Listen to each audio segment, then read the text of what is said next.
ముండోడు రాజు కంటే బలవంతుడు అంటారు. ఇద్దరిని పొట్టోళ్ళు అని విక్రిస్తుంటారు, జగన్ని రేవంత్ని. కానీ గట్టోళ్ళే చాలా బలంగానే నిలబడ్డారు. సినిమా ఇండస్ట్రీ అంటే కొంతమందిని మాత్రమే గుర్తిస్తుంది. ఎవడు ముఖ్యమంత్రి అయినా మాకు అనవసరం, మాకు నచ్చినోడే నాయకుడు, మేము మెచ్చినోడే నాయకుడు, ముఖ్యమంత్రిగా ప్రజలు ఎన్నుకుంటే ఏందంట అనేటటువంటి మెంటాలిటీ నుంచి దారికి తీసుకొచ్చుకోవడం లేదా దగ్గరికి తీసుకొచ్చుకోవడం.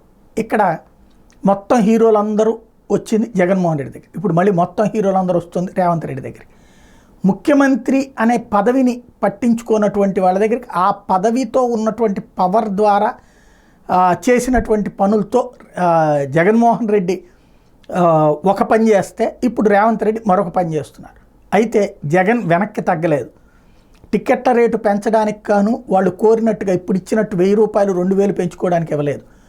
చివరికి అంతకుముందు 500, 700, 1000 రూపాయలు రేట్లు పెంచుకోవడానికి పర్మిషన్ ఇచ్చినటువంటి దశ నుంచి కేవలం 100, 150 రూపాయలు, అది కూడా 20% షూటింగ్ ఆంధ్రప్రదేశ్లో జరిగితే, లేదంటే 1000 కోట్ల రూపాయలే అంతో పెట్టారు బడ్జెట్, అంతకంటే ఎక్కువ ఖర్చు పెడితే సినిమాకి, అది కూడా సినిమా హీరో రెమ్యునరేషన్ ఇది లేకుండా కొంత ఎగ్జామ్షన్ ఇచ్చున్నారు, అందులో పట్టించుకోకుండా ఇచ్చేసినటువంటిది కూడా ఉంది, అందులో నో డౌట్. బట్ ఓవరాల్గా అయితే 90% రిస్ట్రిక్ట్ చేసుకుంటూ వచ్చారు.